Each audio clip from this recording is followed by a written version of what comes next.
Fikih Islam. Fikih Islam. Assalamualaikum warahmatullahi wabarakatuh. Alhamdulillahi rabbil alamin. Wabihi nasta'inu ala umurid dunya waddin. Wassalatu wassalamu ala ashrafil anbiya'i wal mursalin. Wa ala alihi wa ashabihi wa man tabi'ahum bi ihsan ila yaumiddin. Amma ba'd. Pendengar yang dirahmati Allah, alhamdulillah, pada kesempatan kali ini Allah subhanahu wa ta'ala masih memberikan kesempatan untuk menambah ilmu pengetahuan kita. Semoga apa yang kita bahas bermanfaat untuk kehidupan kita di dunia, terlebih di akhirat. Amin ya rabbal alamin. Pendengar yang budiman, pada pertemuan yang lalu kita telah membahas tentang 4 mandi yang disunahkan. Nah, pada kesempatan kali ini insyaallah kita akan kembali membahas tentang mandi-mandi lainnya yang juga disunahkan untuk kita kerjakan. Di antara mandi-mandi yang disunahkan yaitu mandi Jumat. Hari Jumat merupakan hari raya pekanan umat Islam. Banyak sekali ibadah-ibadah yang dianjurkan untuk dikerjakan pada hari tersebut, seperti membaca surat Al-Kahfi, memperbanyak sholawat, dan lain sebagainya. Di samping itu, tentunya ada ibadah khusus yang dilaksanakan oleh kita, yaitu sholat Jumat. Berkaitan dengan hal ini, Allah subhanahu wa ta'ala berfirman dalam surat Al-Jumu'ah ayat 9-10. A'udzu billahi minasyaitonir rajim. Ya ayyuhalladzina amanu idza nudiya lis-salati min yaumil jumu'ati fas'au ila dzikrillah wa dzarul bai'. ذَلِكُمْ خَيْرٌ لَكُمْ إِن كُنتُمْ تَعْلَمُونَ فَإِذَا قُضِيَتِ الصَّلَاةُ فَانتَشِرُوا فِي الْأَرْضِ وَابْتَغُوا مِنْ فَضْلِ اللَّهِ واذكروا الله كثيرا لعلكم تفلحون. Artinya, hai orang-orang beriman, apabila diseru untuk menunaikan salat Jumat, maka bersegeralah kalian kepada mengingat Allah dan tinggalkanlah jual beli.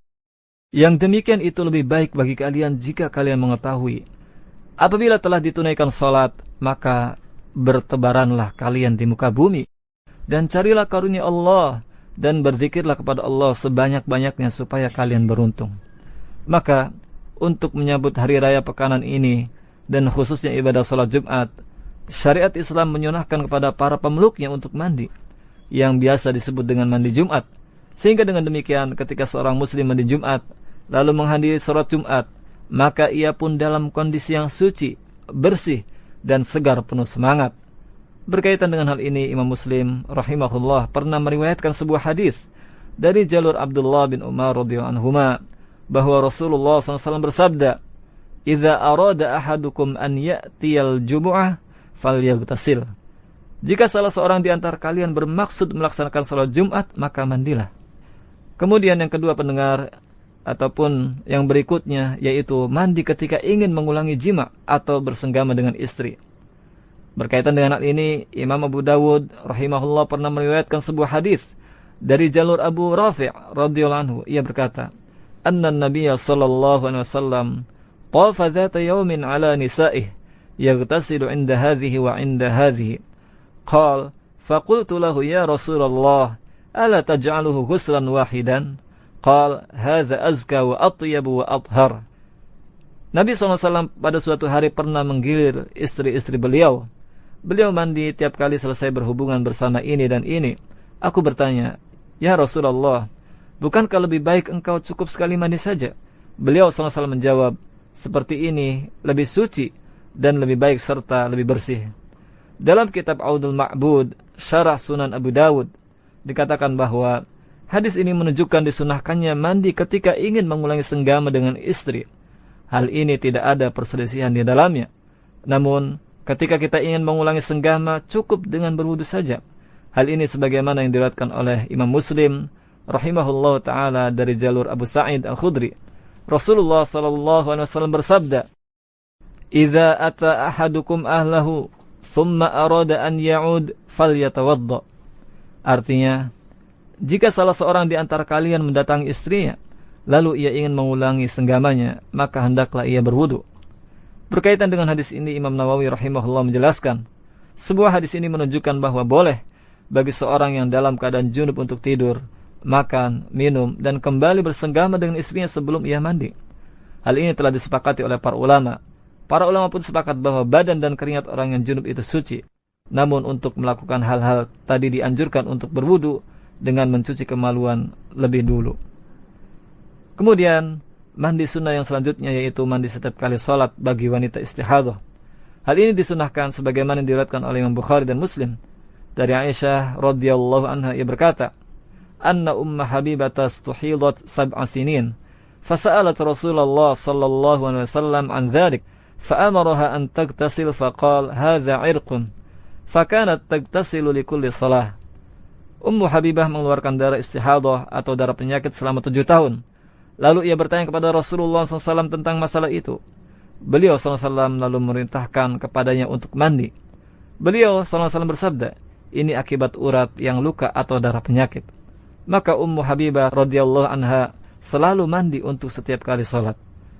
Berkaitan dengan hadis yang mulia ini, Imam Asy-Syafi'i rahimahullah mengatakan bahwa Nabi SAW memerintahkan Ummu Habibah untuk mandi lalu sholat, namun mandi setiap kali sholat untuknya hanyalah sunnah alias tidak sampai wajib.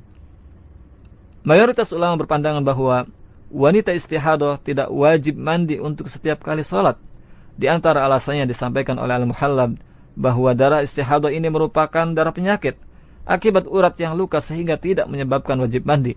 Sudah barang tentu jika setiap kali sholat diwajibkan untuk mandi, maka ini merupakan sesuatu yang teramat sulit. Kemudian pendengar, mandi sunnah yang lainnya yaitu mandi ketika wukuf di Arafah. Dalam kitab fikih sunnah disebutkan bahwa orang yang akan melaksanakan wukuf di Arafah, maka disunahkan untuk mandi terlebih dahulu. Malik bercerita bahwa Abdullah bin Umar mandi terlebih dahulu saat akan melaksanakan ihram ketika akan masuk ke kota Mekah dan pada saat wukuf di Arafah. Demikianlah pendengar yang budiman, pembahasan tentang mandi-mandi yang disunahkan. Semoga Allah Subhanahu wa taala memberikan taufik kepada kita semua untuk selalu beribadah kepadanya dalam kondisi bersuci. Amin amin ya rabbal alamin. Wassalamualaikum warahmatullahi wabarakatuh.